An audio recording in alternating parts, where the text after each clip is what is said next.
Hello everyone and welcome back to my channel. My name is Kyle and today I will be ranking all the live action Spider-Man suits from Tobey Maguire's universe to Andrew Garfield's universe to Tom Holland's universe.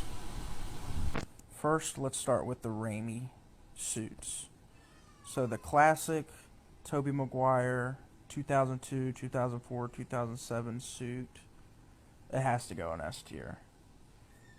Not only because it's the OG suit and it's the first ever live action suit we've got on screen, but the webbing that pops out of the suit and the eyes and the shading of blue, it just looks so perfect. And for its time back in the day, 2002, 2004, 2007, they did extremely well with the design of this suit. And I think it's one of the best. Next up is the black suit from Spider-Man 3. I mean, come on. S tier. Is there even anything that needs to be said? I mean, look at that. It's literally the original classic suit, but better. So it's going above the classic suit. For me, at least. I personally think it's Tobey Maguire's best Spider-Man suit. Next is Tobey's wrestling costume from Spider-Man 1. I'd say it's definitely the best out of the three homemade suits. There's just like a lot more design on this suit than the other two from Andrew Garfield and Tom Holland. So I'd put this comfortably in B. I'd say B is fair and fine for this because it's his first suit. It's his first homemade suit, and I think it's the best homemade suit. So it goes to the top of B. Okay, let's now move on to the Andrew Garfield movies and his suits. His homemade suit, D tier. I mean, like, what is this? It's just a red mask and a hood.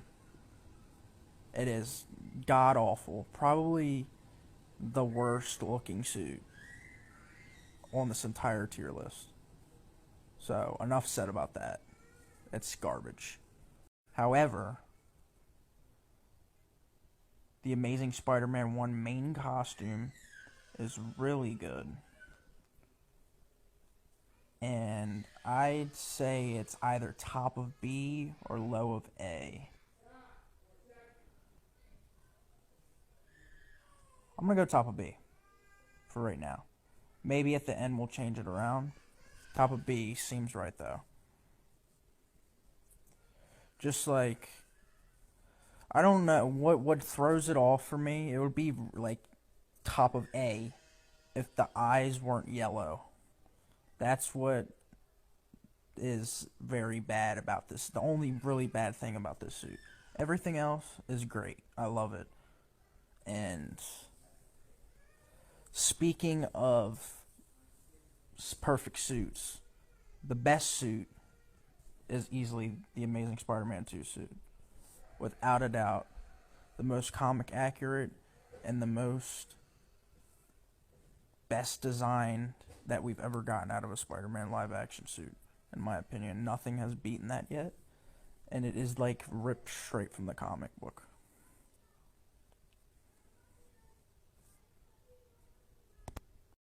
Okay, now we are going into the Tom Holland movies from the MCU and his suits.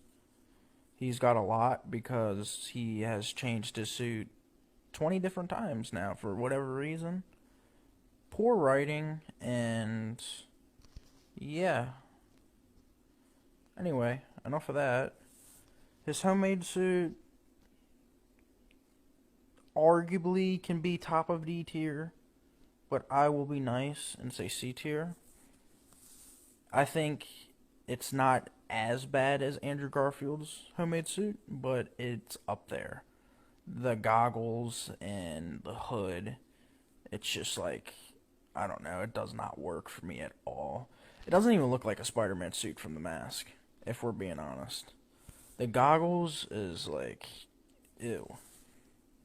So, you can make an argument, top of D, low C, whatever floats your boat. But, yeah. However, the Civil War and the Homecoming suit, I will put that in A. I think this was a fresh start for the suits, for real. It's nothing we've never seen before. It's a little bit different and a little bit of a different style. Plus, it is run and made by Tony Stark. And it has, I think, 100 plus web shooters. And it's a pretty cool design for a Spider-Man suit. So, I don't think it's bad whatsoever. I think it's great. I don't think it's quite S, but I'd say it's better than Andrew's first suit from the Amazing Spider-Man 1. That's for sure. The Iron Spider suit from Infinity War, mainly, he wore in Infinity War. That's top of it. That's low of S, matter of fact. That, I mean, come on. It's vibrant, it's clear, it's got the arms, it's nanotech, it's made by Tony Stark, which everything made by Tony Stark is awesome. I mean, am I wrong? But you can swap the original Raimi suit and the Iron Spider suit. It wouldn't hurt my feelings. You could make a case for that, but I wouldn't put it higher than the symbiote suit or the TASM 2 suit. Night Monkey or the black suit from Far From Home. I'm not gonna lie, I kind of like this suit. I know a lot of people don't, and I can see why. But I only have a couple negatives about it. The fact that the eyes open, I don't like that. I think that's dumb and it's corny and it's not needed. Also, I don't like how you can see his fingers on the suit when everything else is covered. That doesn't really make sense to me. And the reasoning why he's wearing the suit doesn't make the most sense. And the person who made it, we've never seen them in the MCU before, and they just gave him the suit. So, but I think it's a cool design. I like it, and I'd put it in the middle of B. The integrated suit. Put that in A. Put that in A. I love the gold spider on the chest. I think that's an amazing add in detail. I think it's better than the Far From Home suit because it's pretty much the Far From Home suit but with a nanotech spider on his chest and it's golden. And I think that detail alone bumps it up and makes it better than the Far From Home suit. And just that little bit of detail just moves it up for me. The final swing suit from No Way Home, I will go S. I think this is the perfect suit now that they are done with the Tony Stark suits because no one remembers Peter Parker and he wouldn't be able to use the Tony Stark suits now because everyone forgot who he was. And now that he's doing his own thing with his own suit and the fact that this is like the first suit I wouldn't say it's the first suit he made by himself, but the first suit in a while that Tony Stark didn't make for him. And I think the blue on the legs stands out and is very vibrant, and I think it's great. I think it's amazing, and I think it's the perfect suit to move forward in the MCU. Well, that's my tier list for today. I hope you enjoy, and remember, this is my opinion. Don't get all mean and negative.